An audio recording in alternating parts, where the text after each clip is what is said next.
Just a brief look at a plane from a company called Soba, which is an Indian company. This is a number 5 plane. Now, there's a company called Kronos in the UK which import these planes. I believe Axminster also rebadge some of these planes made by Soba, probably to a different spec than the ones that Kronos are selling. But what caught my eye on the Indian site was a corrugated plane, corrugated sole plane, and this is what this is. And I don't believe there's any manufacturer making hand planes, new hand planes at the moment, which actually have a corrugated sole. So I thought, contact Kronos in the UK and see if they would import it. They didn't have it listed on their site, but I just thought, why not? So yeah, sure enough, they came through, £40, and here it is. So I've opened this once just to briefly check it. I haven't cleaned it up or anything yet. It's still got all the protective oil on it. But let's just have a look at it and see what it's like. So out of the box, there's a fair bit of weight to this, and it's actually pretty good. The castings are not bad at all. Let's have a look here, see what we can see. See if we can focus in on this here. Light's not so great there, but we can see here the Japanning is applied okay to a half decent standard. What's interesting here is the way these surfaces are machined. It's not like some of the really cheap planes you'd expect from about £40, where I don't know how to describe it, but they're very, very grainy. Where here this is quite smooth, like a premium plane. So it's got a little bit of a premium plane feel to it. And sure enough, on the bottom here, we've got the corrugations, which seem reasonable. They're look quite nicely machined, and there doesn't seem any obvious problems here. We'll check that for flat later. I do notice on here the Japanning isn't perfect. I'm not sure if you can see that, but the area here is not exactly great. The handles, the totes are quite nice. This one at the front, I don't know what wood this is. It's possibly some sort of a local Indian wood. I'm not entirely sure, but it's nice enough.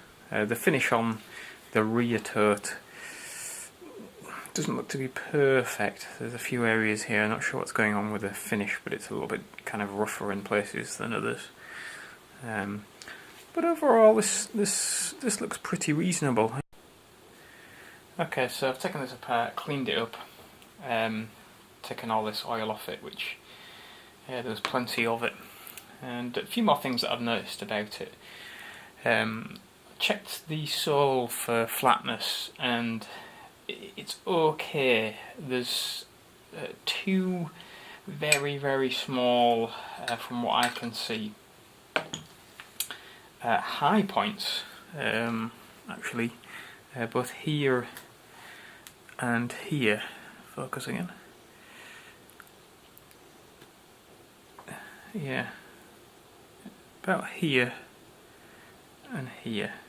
So if I hold this up to the light and put a straight edge across, I can see a little bit of light here and here and here. So there's kind of two high points, but we're talking very, very small amounts here. It's not great at all, and I think it wouldn't take a great deal to flatten that off. Across the length, it's pretty good, but obviously those two show up a little bit when checking with a straight edge against the light across the length. But not bad really for the money, I don't think, for that level of flatness. But I don't know whether I'll do anything to get that out of there, but it looks pretty good nonetheless. So another few things that I noticed about it, if we get the focus back in again. The tote is, for my hand, I don't have big hands, but it's a little bit small. I think you're supposed to have your finger out here like this. and get your hand grasping like that. It's just a little bit on the small side. It's a little bit cramped, which is a shame. But it's got a reasonably nice feel if it wasn't for that. In fact, the front toe as well is quite thin and small, so it's obviously designed for smaller hands. Another thing as well, the adjustment wheel for the frog. This is fairly, I don't know what the right word is, but the grooves that are machined into this are very thick.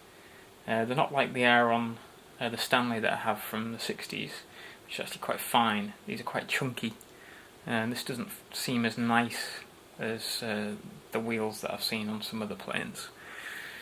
But, you know, it does the job from what I can see.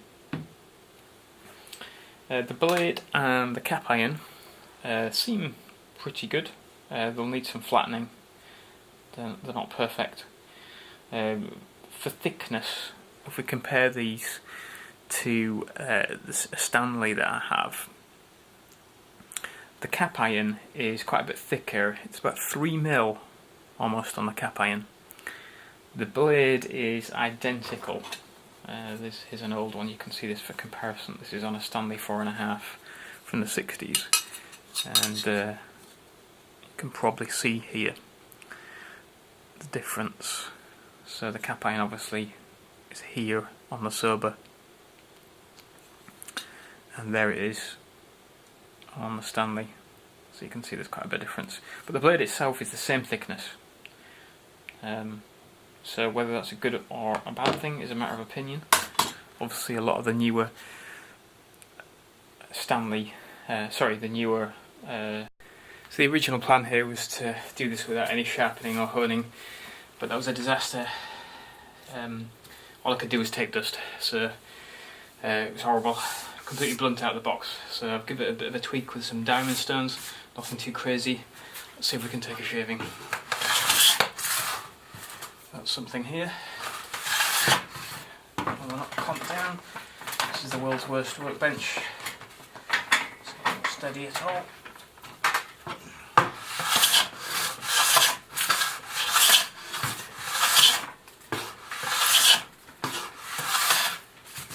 And we're getting something here. So I think we've got something that's vaguely functional.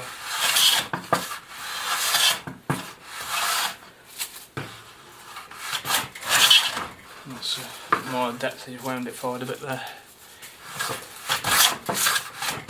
Taking a heavy cut. Back it off for a lighter one. But yeah, it basically works. But it needs work.